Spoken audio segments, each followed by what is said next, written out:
할렐루야.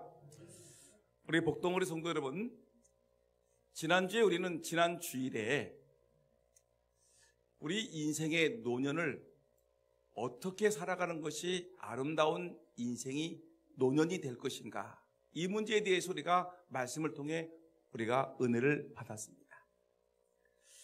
다윗의 얘기를 하면서 다윗이 그의 인생의 노년을 정말 아름답게 행복하게 보냈던 그 이유가 무엇이냐? 지난주에 세 가지를 말씀드렸습니다. 첫째는 다윗은 인생 마지막까지 자기의 사역을 끝까지 그 일을 다했다. 우리가 나이가 들었다고 하던 일을 멈춰서는 안 됩니다. 나이가 들었다고 나는 더 이상 일을 못해가 아니라 마지막 생명 다하는 날, 그날까지 주의 일을 감당하는 것이 우리에게는 매우 중요한 것입니다. 이것이 인생 행복의 첫 번째 요소인 것입니다. 그 다음에 두 번째는, 여러분, 나이가 들게 되면 우리가 내가 죽은 이후에는 어떻게 될 것인가에 대한 불안한 요소가 있습니다. 예수를 안 믿는 사람들은 그냥 살다가 그냥 비참하게 죽지요. 안 죽으려고 발버둥을 치죠. 그러나 여러분, 그들은 죽음이라는 것이 오게 되면 그들이 지옥에 들어간다는 생각을 하게 되면 끔찍할 수밖에 없는 것입니다. 그러나 예수 믿는 사람들이 왜 행복하냐, 노년에 행복한 이유가 무엇이냐라고 얘기할 때 우리는 내가 오늘 죽어도 나는 천국에서 눈을 뜰 수 있다라는 구원의 확신이 있기 때문에 그렇습니다. 우리는 천국 백성입니다. 왜 우리의 노년이 행복합니까? 라고 묻는다면 여러 가지가 이유가 있지만 그 중에 하나가 나는 오늘 죽어도 천국에서 눈을 뜰 수 있습니다. 구원의 확신입니다. 그래서 천국 가는 길은 우리가 오직 하나, 예수 그리스도, 그분이 나의 주여, 나의 하나님이라고 고백을 하고 그 예수 그리스도를 내 마음으로 믿고 입으로 시인할 때 우리는 천국 간다는 사실을 우리는 너무나 잘 알고 있기 때문에 우리는 행복하게 살아갈 수가 있는 것입니다. 그 다음에 세 번째로 지난주에 말씀드리기를, 우리가 행복한 노년, 아름다운 노년을 살아가는 비결은 뭐냐면 내 자손들에게 칭송을 받을 줄 알아야 되는 것입니다. 우리 아버지는 참 훌륭한 분이셨어. 우리 어머니는 정말로 우리를 사랑하셨던 분이셨어 하면서 내 아들, 딸들에게 존경받고 사랑받고 인정받는 부모의 삶을 살아갈 때 여러분, 우리의 인생은 행복한 것입니다. 우리 교회에서 우리 노년들이 우리 젊은 세대들에게 우리 권사님은, 우리 장로님은 참 존귀하신 분이셨어. 참 교회를 위해서 눈물 뿌리며 봉사하고 기도하고 헌신했던 분이셨어 하면서 우리 교회 교인들에게 칭송과 칭찬과 인정과 사랑을 받는, 그런 칭송을 받는 내 삶이 노년이 되면은 이것이 진정한 행복한 삶이라는 것입니다.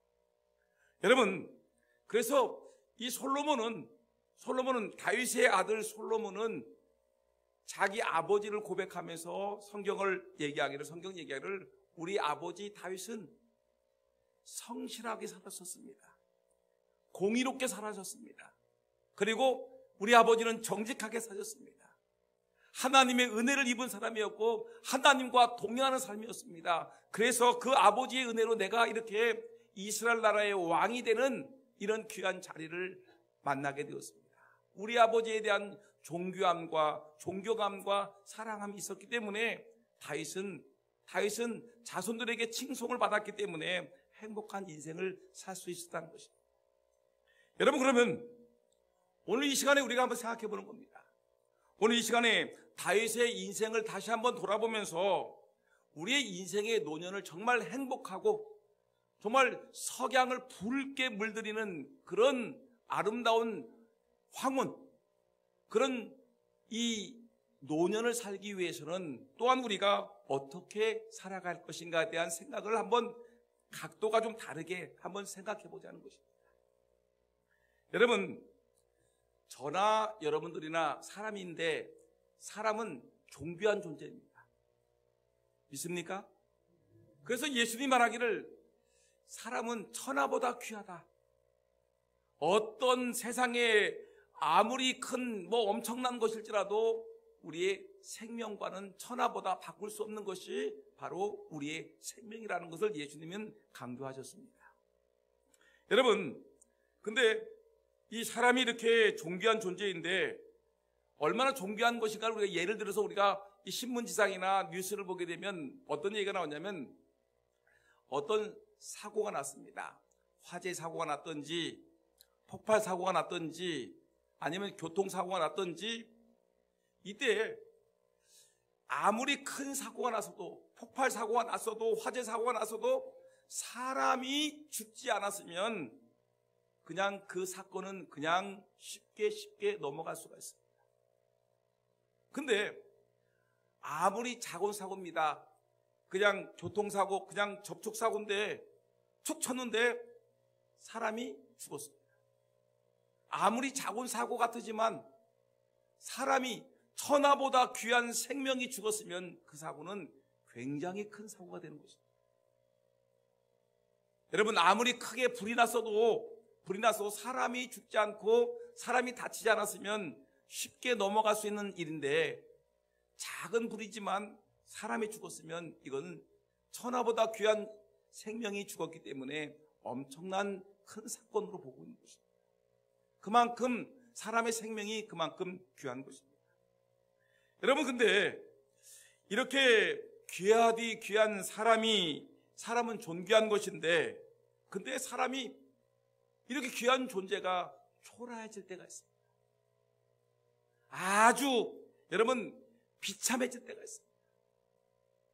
사람이 아주 사람들에게 무거운 짐이 되고 또한 사람들에게 구차는 존재가 되고 남에게 짐이 될 때가 있습니다. 언제입니까? 사람은 정말 존귀한 존재인데 천하보다 귀한 것이 사람인데 근데 이 귀한 존재가 여러분들이 사람들에게 짐이 되고 피해가 되고 여러분들의 인생이 귀한 존재가 참혹하게 되고 비참하고 아주 불행의 나락으로 떨어질 때가 있다. 여러분, 그런 일들이 우리 주변에는 몇 가지 요소로 인해서 존귀한 존재가 비참한 존재로 전락할 때가 있습니다. 언제냐면 제가 몇 가지를 생각해 봤습니다. 사람이 이렇게 초라해지고 또 비참하게 이렇게 떨어지는 요소가 있는데 가장 첫 번째 요소는 여러분 사고입니다. 사고. 사람이 사고가 나게 되면 이런 엄청난 일이 벌어지는 것입니다.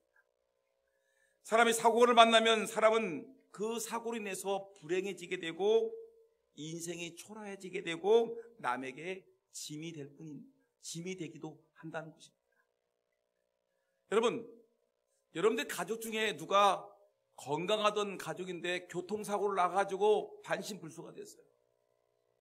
여러분, 그때 이 사람이 장애인인데 보통 장애인이라 병원에서 막 꼼짝하지 못하고 누워있는 이런 장애인이 되어보십시오. 그 사고 전에는 존귀한 존재였었는데 순식간에 사고가 벌어짐으로 말미암아 이 사람이 장애가 돼가지고 병석에 누워가지고 몇 달씩 몇 년씩 누워있으면 여러분 그 집안이 초토화가 되는 것입니다. 초토화가 되는 거예요. 여러분, 우리나라의 그 참혹한 사건 중에 세월호 사건이죠. 세월호 사건 때문에 어떤 일이 벌어졌습니까? 여러분, 나라가 무너질 정도의 심각한 문제가 있었습니다. 정권이 바뀌었습니다.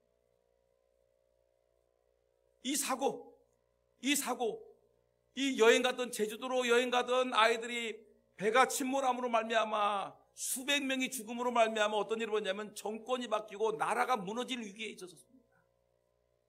심각한 거죠. 여러분, 얼마 전에 있었던 그 이태원 참사 사건 수백 명이 압사해서 죽었습니다. 있어서는 안 될 비극적인 사건인데 이것으로 인해서 얼마나 여러분 요란한 문제가 생기게 됩니다. 비참해지는 거예요. 여러분, 불이 나면 어떻습니까? 최근에 우리 지역 인근에서 대전에서 불이 난 것이 많이 있죠. 한국 타이어가 불이 났죠. 불이 나가지고 그 대전 공장이 다 타버렸습니다. 엄청난 피해를 입었습니다. 다행히 엄청난 큰 피해를 입었지만 사람이 죽거나 다치지는 않았어요.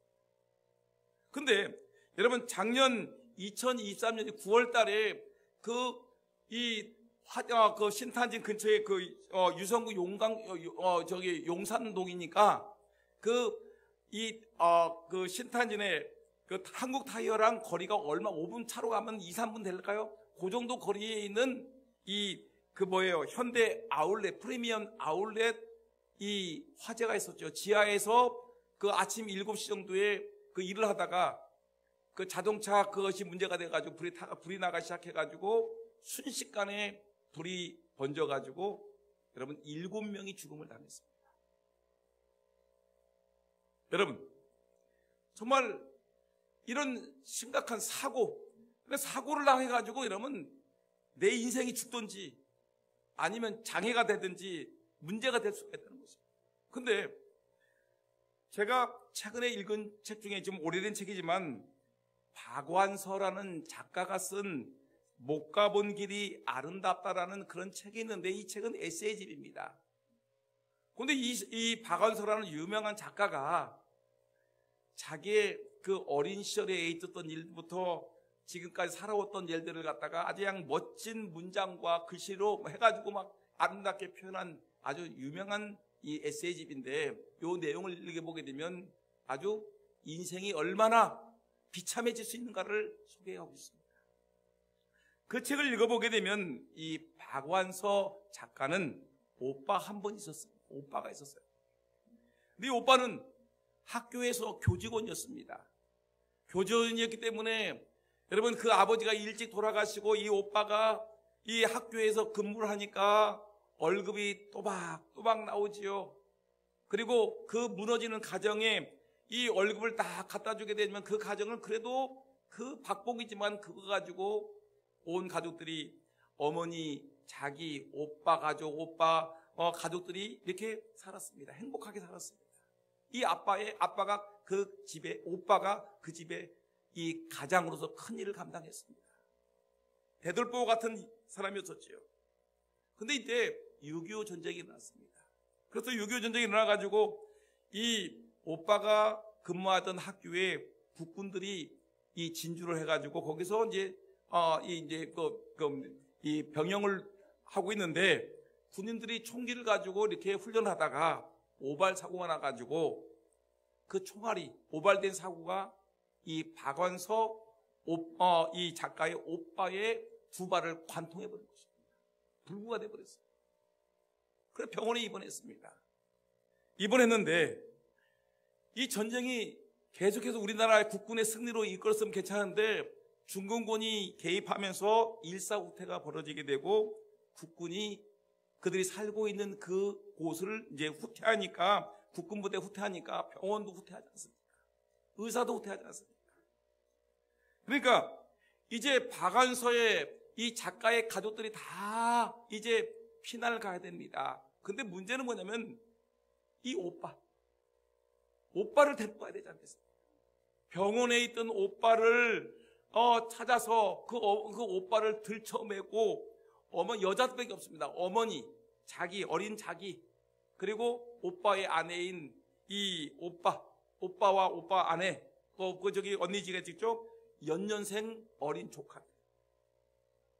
여러분 생각해 보세요. 박완서 씨가 이렇게 6이서 피난을 가는데 가장 무겁고 귀찮은 존재가, 가장 무거운 짐이 뭐냐면 박완서 작가의 오빠라는 것입니다. 오빠. 얼마 전까지만 해도 우리 집안의 가장 큰 기둥이요, 가장 집안을 살리는 이런 기둥 같은 이 오빠였는데, 오빠가 사고로 인해서 두 다리를 잃어버리고 나니까 피난 가는데 이 오빠가 가장 무거운 짐이 되었습니다. 한강 다리를 넘어가야 되는데, 이 집이 구파발 살았는데 한강 이 강북에 살다가 이제 한강 다리를 넘어가야 되는데, 이제 중공군이 들어오니까 빨리 살기 위해서는 넘어가야 되는데, 이 여자들이, 어린 조카와 자기와 어머니가 이 무거운 이 오빠를 들고 갈 수가 없어요. 그래가지고 수습해가지고 다 낡아 빠진 이 수레를 하나 얻었는데 수레를 조금 가다가 바퀴가 빠져가지고 더 이상 못 썼어요. 여러분, 그 글에 의하면 뭐라고 하느냐면 빨리 한강을 건너야 되는데 이 오빠 때문에 빨리 갈 수가 없어. 그렇게 돈도 잘 벌고 가정의 대들보로서 가장으로서 일을 하던 이 오빠가 사고를 당하니까 하루아침에 우리 가정에 큰 짐이 되었다는 거지. 박원선은 이렇게 고백을 합니다. 그렇다고 본인이 잘못도 아니고 군인들의 오발사고로 억울하게 가족에게 짐덩이가 되었습니다. 사람은 한순간의 사고로 이렇게 초라해질 수가 있고 남에게 짐이 될 수 있고 작아질 수가 있는 것입니다. 오빠만 없으면 막 달려가서 한강 다리를 건너서 피난 갈 수 있는데 이 오빠가 문제입니다. 여러분, 우리 인생이 그럴 수 있다는 것입니다. 인생은 아까 얘기했지만 존귀한 존재예요. 천하보다 귀한 존재예요. 누가 뭐래도 이 하나님이 주신 이 생명을 건들 수는 없어요. 근데 여러분, 이렇게 우리의 삶 속에서 어떤 사고라는 것이 발생하게 되면 그 인생은 그 순간에 비참해지고 가족들에게 큰 무거운 짐을 안기게 되고 많은 사람들에게 아픔과 고통을 주는 이런 사람이 된다. 여러분, 이런 사고뿐만 아니라 세상을 살다 보게 되면 직업을 잃기도 하고 여러분 실직을 하게 되고 또는 짐이 되고 어려운 삶이 많이 있지 않습니까? 바로 인간의 존귀함을 파괴하는 요소 중에 하나가 무엇이냐면 이 우리의 주변에 벌어지는 순식간에 벌어지는 사고. 여러분, 하나님의 은혜 가운데 여러분들의 삶 속에는 이런 사고가 일어나지 아니하기를 하나님 막아주기를 예수님의 이름으로 축원합니다.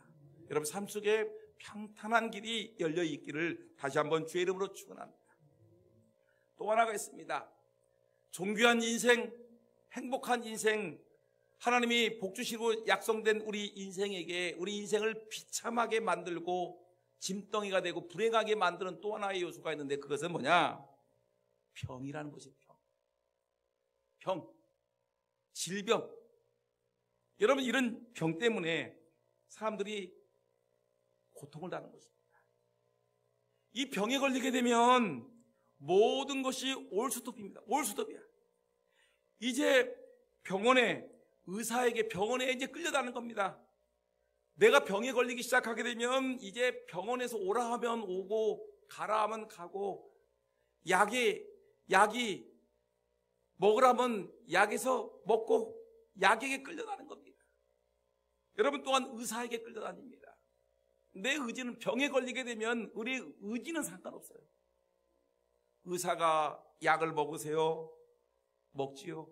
끊으세요. 다른 것을 바꾸세요. 병원에 오세요. 여러분 그때부터 우리 인생들은 뭐냐면 존귀함이 사라지는 거죠. 내가 기도하고 싶어도 여러분 알다시피 병에 걸려보세요. 기도하고 싶은데 기도할 수가 없어요. 내 몸이 아픈데 어떻게 예배당에 나와서 실컷 기도할 수 있겠습니까? 여러분 우리가 생각해 보세요. 내가 아무리 신앙이 좋아도 예배당에 나와서 엉엉 울고 싶고 하나님 말씀 예배하고 기도하고 성경 읽고 그래도 그러고 싶은데 내 몸이 병이 들었는데 어떻게 내가 예배당에 나와서 예배할 수 있고 기도할 수 있고 찬양할 수 있고 주님께 충성하고 봉사할 수 있겠습니까? 지금도 우리 주변에 여러분 사고로 병원에 입원하고 계시고 또한 질병 때문에 병으로 지금 예배당에 나오고 싶지만 나오지 못하는 사람들이 부지기 수많이 있겠습니다. 여러분 제가 요거 설교를 준비하다가 이 병에 걸리게 되면 이 돈이 아니라는 것을 한번 생각을 해봤습니다. 그래서 세계에서 유명한 돈에 대한 돈을 갖고 있는 사람들을 생각해봤는데 여러분 그 미국에 보게 되면 애플이라는 그 유명한 그 컴퓨터 회사를 창시한 그 애플 유명하죠. 핸드폰도 애플이 있고 근데 그 CEO 애플 CEO의 그 스티브 잡스라는 유명한 CEO가 있는데 이분이 여러분 재산이 얼마냐면 혼자 가지고 있는 돈이 자기 개인 재산이 10조예요. 10조. 여러분 10조가 계산이 안 되죠. 이거는 제가 한번 시간에 여유가 있어서 돈을 한번 생각해 봤습니다. 그래서 하루에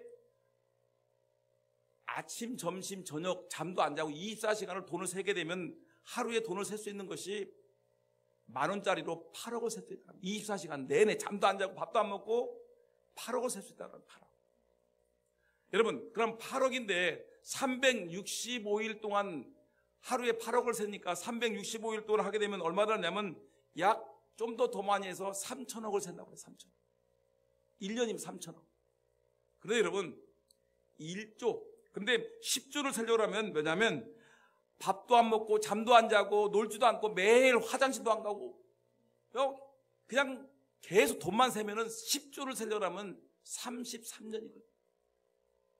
근데 만일에 밥 먹고 잠자고 놀 거 놀고 하루에 8시간만 근무하고 우리가 이 돈을 세게 되면 여러분 10조를 세려고 하면 몇 년 걸리냐면 100년이 걸려요. 100년. 그 정도로 엄청난 돈인데 이렇게 이 애플 창업자인 스티브 잡스라는 사람이 돈을 엄청나게 10조 원을 벌어놓고 50세에 암에 걸려서 죽었습니다.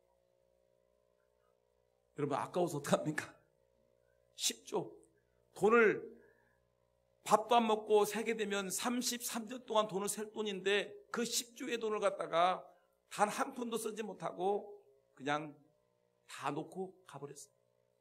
근데 이거보다 더 재미있는 것이 뭐냐면, 더 재밌다기보다는 비극이 뭐냐면 우리나라에 스티브 잡스보다 돈이 더 많은 사람이 있는데 누구냐면 여러분 이건희 삼성그룹 전 회장입니다. 이 사람은 10조가 문제가 아니에요. 이 사람이 낸 세금이 죽은 후에 내는 세금이 몇 조냐면 12조예요. 세금을 12조로 해도 12조. 그러니까 이 사람이 갖고 있는 돈이 얼마인지는 여러분 모르지 않겠습니까? 세금만 12조인데 스티브 잡스가 평생 모은 돈이 10조인데 이건희 회장은 죽은 다음에 낸 돈이 세금만 12조. 그 다음에 자기가 평생 모았던 여러 가지 작품들 있지 않습니까? 예술 작품들이 4조입니다. 그걸 다 냈어요. 엄청나죠. 근데 여러분, 이분이 이렇게 많은 돈을 갖고 있었지만 72세, 여러분들과 비슷한 그 72세에 이 심근경색이 걸렸습니다. 그래서 쓰러졌어요. 그래서 6년 반 동안 그냥 코마 상태라고 하는 게 뭐냐면 그냥 식물인간으로 그 병원에서 6년 반 동안 누워서 고통당하다가 여러분 78세에 그 엄청난 재산을 다 남기고 엄청난 그 부귀 영화를 다 남겨두고 여러분 병에 걸리니까 죽더라는 거죠. 여러분 우리는 생각합니다. 이 병이라는 것이 이 병에 걸리면 어떻게 됩니까? 아무리 내가 건강하려고 몸부림을 쳐도 참 이렇게 되는 거죠. 이렇게 병에 걸리게 되면 내가 그렇게 소중하게 평생을 모았던 돈도 그냥 순식간에 다 사라져버리고 내가 그렇게 아끼던 집도 사라져버리고 내가 그렇게 하고 싶었던 주님을 섬기는 그 일도 다 내려놓고 우리가 병에 걸리게 되면 이렇게 됩니다. 인생이 비참해지는 이유가 여러분 무거운 짐이 되고 불행해지는 이유가 첫째는 사고다. 두 번째는 병이라고 얘기했습니다. 근데 문제는 사고도 피할 수가 있고요. 병도 피할 수 있는데 세 번째 우리 인생을 비참하게 만드는 요소가 하나 있는데 그거 따라합시다. 늙어짐. 뭐라고요? 늙음. 나이가 많아 세월이 흘러가면서 내 인생의 얼굴에 그 팽팽했던 이마가 뭐가 돼요? 주름살이 하나씩 늘어나고 여러분 인생이 늙어지는 날이 있다는 것입니다. 늙어짐. 오늘 본문 28절 말씀 보니까 그렇지 않습니까? 다윗은 나이 많아 늙어졌어요. 그리고 어떻게 살다가 그가 죽음에. 결국 뭐냐면 인생에 비참해지는 또 하나의 요소가 있는데 그것은 뭐냐면 이 늙어짐이라는 것입니다. 사람이 늙으면 왠지 모르게 초라해지고 남에게 짐이 되고 힘이 빠지고 맥이 없습니다. 늙는 것은 다시 돌아갈 수가 없어요. 인생을 초라하게 하고 짐이 되게 하고 불행하는 것, 사고와 병뿐만 아니라 이 두 가지는 사고도 피할 수 있고 병도 피할 수 있지만, 여러분, 이 늙음이라는 것은 세월이 흘러가면서 우리에게 찾아오는 이 늙음이라는 것은 여러분 절대로 피할 수가 없는 것입니다. 아무리 돈이 많아도 세월의 흐름 앞에서는 우리가 장사가 없습니다. 안 늙는 약이 있으면 좋겠는데 안 늙는 약도 없고, 안 늙는 음식이 있었으면 이거 먹으면 내가 안 늙었으면 좋겠는데 그런 약도 없어요. 그런 음식도 없어요. 늙지 않게 기도하고 하나님 나를 늙지 않게 하여 주시옵소서. 금식기도 해보세요. 때가 되면 늙어 기도해도 안 돼. 매일 인사를 합니다. 늙지 마세요 권사님. 옆 사람하고 인사해보세요. 권사님 늙지 마세요. 그렇지만 때가 되면 어떻게 돼요? 아무리 인사를 늙지 마세요, 어머니 늙지 마세요, 아버님 늙지 마세요, 그래도 뭐냐면 때가 되면 뭐예요? 늙는다는 것입니다. 인생은 늙는다는 것입니다. 사람이 늙는 게 죄는 아닌데도 늙으면 젊을 때는 생각하지도 못했던 힘든 인생을 살게 되는 것입니다. 늙으면 자녀들도 멀리합니다. 이상하게 자녀들이 그렇게 젊었을 때 엄마를 따르더니 나이가 늙으니까 뭐라냐면, 이 자녀들이 뭐라냐면, 엄마 몸에서 냄새나. 왜 냄새가 나지? 엄마 왜 그러는 거야? 그러면서 자꾸만 구박을 합니다. 자녀들이 자기는 안 늙을 것 같이 안 늙을 것 같이 막 엄마 몸에서 냄새가 나요 하고, 엄마는 왜 이렇게 실수를 하는 거예요? 엄마는 그것도 못해요, 아빠는 그것도 못해 하면서 이 젊은 이 자녀들이 세월이 흘러서 늙어가는 부모님들을 구박하고 책망하고 윽박지르고 무시하고 아주 짐으로 짐짝처럼 취급할 때가 있다. 혹시 여러분들은 그런 수모를 당하고 있지는 않은지, 아니면 그런 수모를 주고 있지는 않은지 한번 두고 봅시다. 여러분 두고 봅시다. 그래서 요즘 여러분 재산이 조금 있으면 괜찮대. 좀 버틴대. 재산을 일찍 주면은 구박당하고 죽을 때까지 재산을 안 주는 거야. 안 주고서 니를 잘할 때까지 내가 버티고 있으면은 그래도 산다는 거예요. 조금 낫다는 거예요. 근데 여러분, 근데 요즘 혼밥이란 말이 알아요? 혼밥? 혼자 밥 먹는 거 혼밥. 그 다음에 혼실, 혼살. 혼자 살아가는 거예요. 혼살. 그 다음에 혼죽은 뭔지 알아요? 혼자 죽는 거예요. 따라합시다. 혼밥, 혼살, 혼죽. 이게 뭐예요? 혼밥은 뭐예요? 혼자 나 혼자 김치 김 해가지고 혼자 호로호로 마시면서 맛있다 하면서 그냥 혼자 밥을 먹는 거. 비참하죠? 젊었을 때는 수많은 사람들이 같이 어울려서 밥을 먹었는데 밥을 먹을 사람이 없어. 혼자 밥을 먹어. 아침도 혼자, 점심도 혼자, 저녁도 혼자, 밥맛이 없어. 혼자 살아가는 거, 혼자 살아. 그리고 나중에는 죽는 것도 뭐예요? 혼자 죽는 거. 아무도 쳐다보는 사람 없이 그냥 혼자, 아무도 지켜보는 없이 비참하게 죽는 인생, 혼죽. 그래서 여러분, 이 고독사란 말이 나오는데 제가 찾아봤습니다. 이 고독사. 그래서 이 고독사란 말이 가족, 친척 사이와 떨어져 살다가 아무도 모르게 홀로 죽음을 맞이하는 것이 고독사인데, 죽어서도 오랫동안 시신이 방치되는 경우를 고독사라고 한다. 죽었는데도 아들, 딸들이 쳐다보지 않았으니까, 이웃 사람들이, 구역원들이 관심이 없으니까 죽었는데도 죽은 지 일주일이 지나고 한 달이 되고 1년이 지났는데도 불구하고 아무도 쳐다보지 않고, 나중에 뭐 이렇게 문제가 생겨가지고 집을 찾아가니까 이 돌아가신 분이 죽은 지 6개월 됐더라, 죽은 지 1년이 됐더라, 이렇게 나오는 거죠. 고독사. 근데 이 같은 고독사는 통계청 제가 조사를 해봤더니 2021년도, 그래 작년 거 통계가 나왔는데 2022년도에 뭐라고 했냐면, 작년에 21년도에 고독사 사망자는 3,378명이었다. 엄청나죠? 근데 여러분, 남성들이 좀 심각해야 될 것이 뭐냐면, 남성이 여성보다 4배 이상 많고, 작년에는 5.3배 격차가 확대되었다. 그러니까 남자들은 혼자 살면 이거 큰일 났어요. 남자들이 혼자 살게 되면 고독사 확률이 5배가 된다는 거죠. 그러니까 아주 심각해지는 것입니다. 여러분, 이렇게 인생이 이렇게 비참하게지는 것이 3가지를 얘기했어요. 뭐였죠? 첫째, 또 기억이 안 나죠. 나이가 들으니까. 첫째, 사고를 나가게 되면 이렇게 인생이, 존귀한 인생이 이렇게 비참해지고 이렇게 짐이 된다. 2번째는 뭐예요? 병들으면. 3번째는 늙어지면. 여러분, 이건 어떡합니까? 이거 큰일 났어요. 살다 보면 갑작스럽게 사고가 나기도 하고 병들기도 하고 또 세월이 흘러가게 되면 늙어지는데, 근데 여러분, 이런 삶 속에서 우리는 하나님 앞에 그럼에도 불구하고 기도해야 되지 않겠습니까?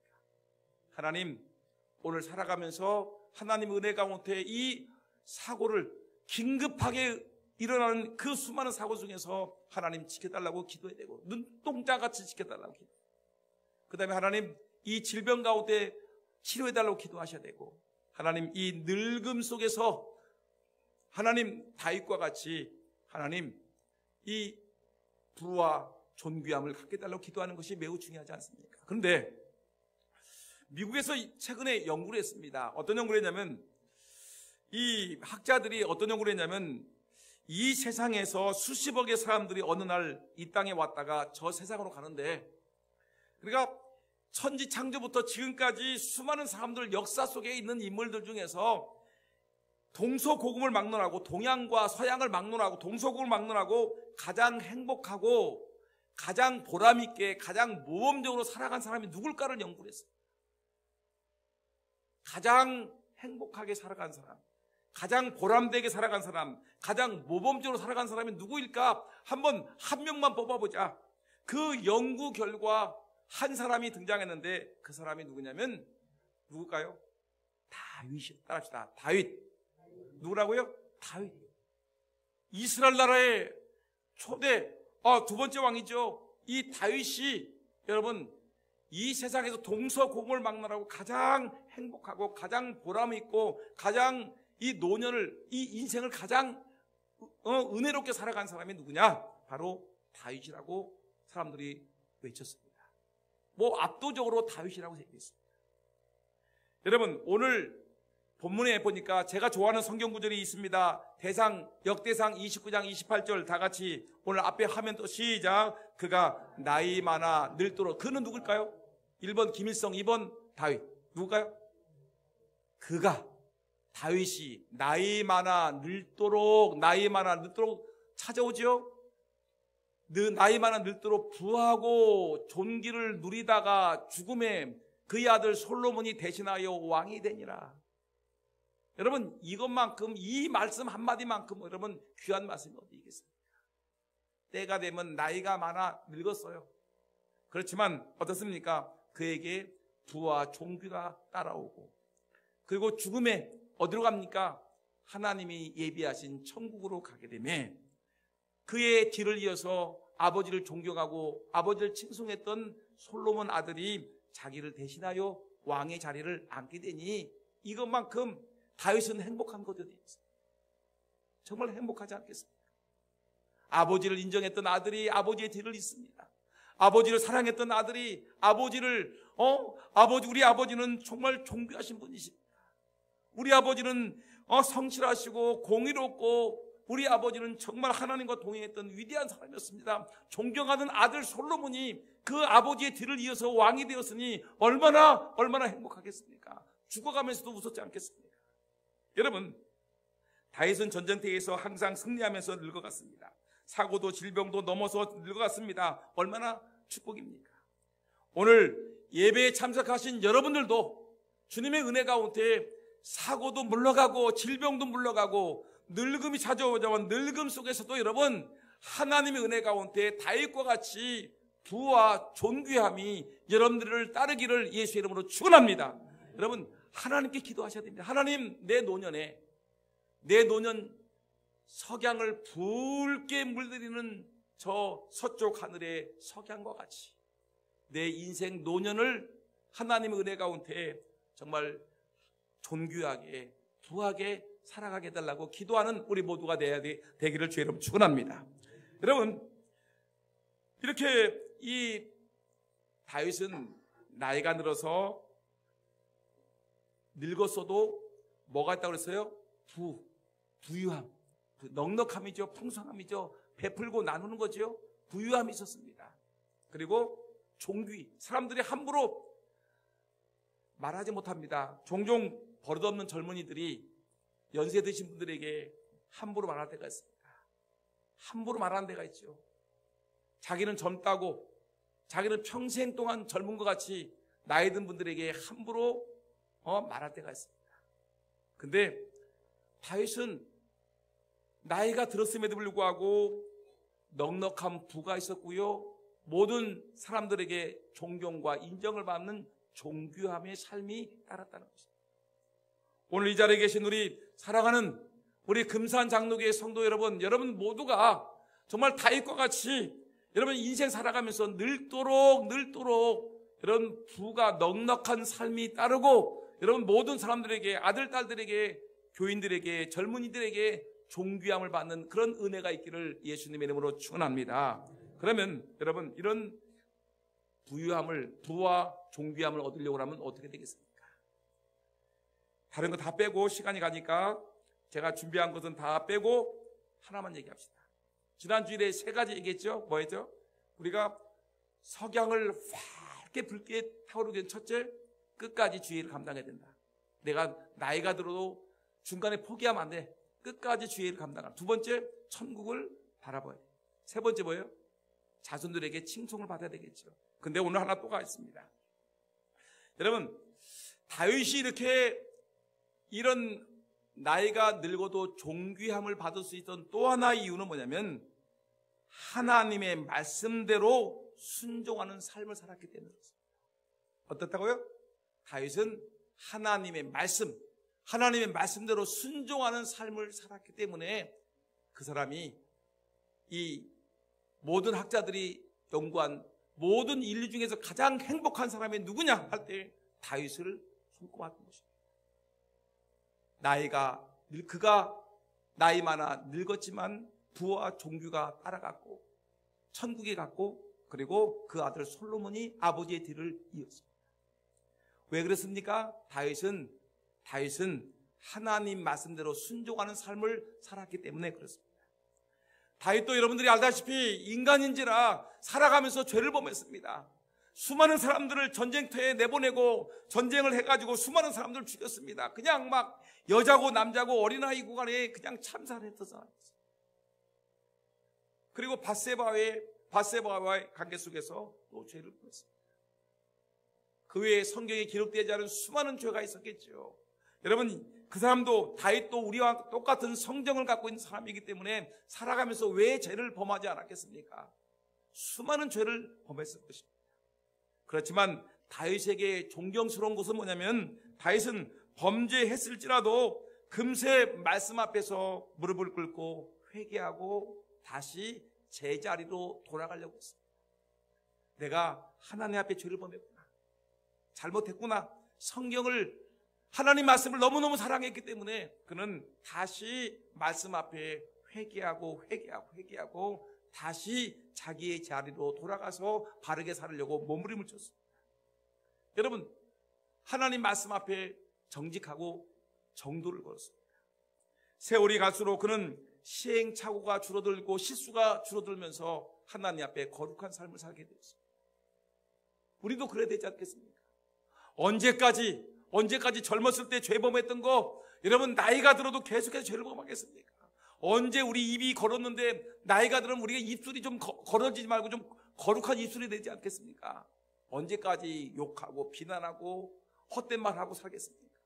우리가 좀 우리의 행실도 점점 하나님 말씀을 가지고 거룩해지고 우리의 입술도 좀 다듬어지고 우리의 생각도 다듬어지면서 거룩한 인생이 돼야 되잖아요. 하나님 말씀대로 살기 때문에 다윗은 점점 하나님 보시기에 합당한 사람이 되었습니다. 여러분, 그럴 때니까 여러분 이 다윗의 인생을 성경은 뭐라고 하느냐면 이렇게 얘기합니다. 하나님의 마음에 합당한 사람이었다. 뭐라고요? 하나님 마음에 합한 사람이었다. 하나님께서는 다윗이 너무 예뻐서 모든 왕들의 모델로 삼아주었습니다. 그래서 다윗의 길로 가게 되면 그 사람은 착한 왕이었어요.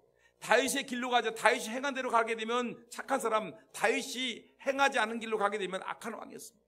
모델이었어요, 모델. 모든 왕들이 다윗과 같은 길을 걸었으면 좋겠다고 하나님은 생각했습니다.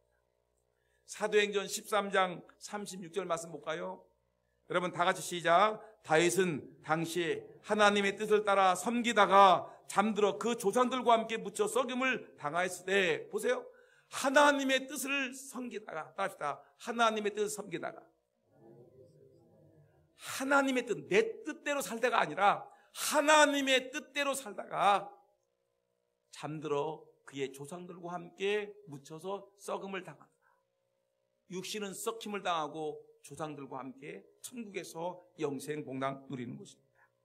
여러분, 이렇게 다윗처럼 하나님 말씀대로 살게 되면 반드시 형통하게 됩니다. 부와 존귀함이 따라오게 됩니다. 왜냐하면 하나님의 말씀은 인생의 뭐예요?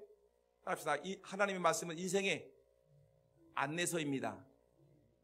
또한 뭐가 되냐면 하나님의 말씀은 매뉴얼이고 하나님의 말씀은 우리 인생을 가는 나침반과 같은 지도가 되는 것입니다. 하나님 말씀은 뭐다? 안내서, 인생을 살아가는 안내서고, 하나님 말씀은 우리가 살아갈 때 필요한 매뉴얼이고 우리의 인생 가는 길에 지도가 되는 것이기 때문에 우리가 하나님 말씀을 매우 소중히 여겨야 되는 것입니다. 말씀을 마칩니다. 따라합시다. 말씀대로 살면 형통합니다. 시작. 말씀대로 살면 형통합니다. 뭐라고요? 다 같이 시작. 말씀대로 살면 형통한다.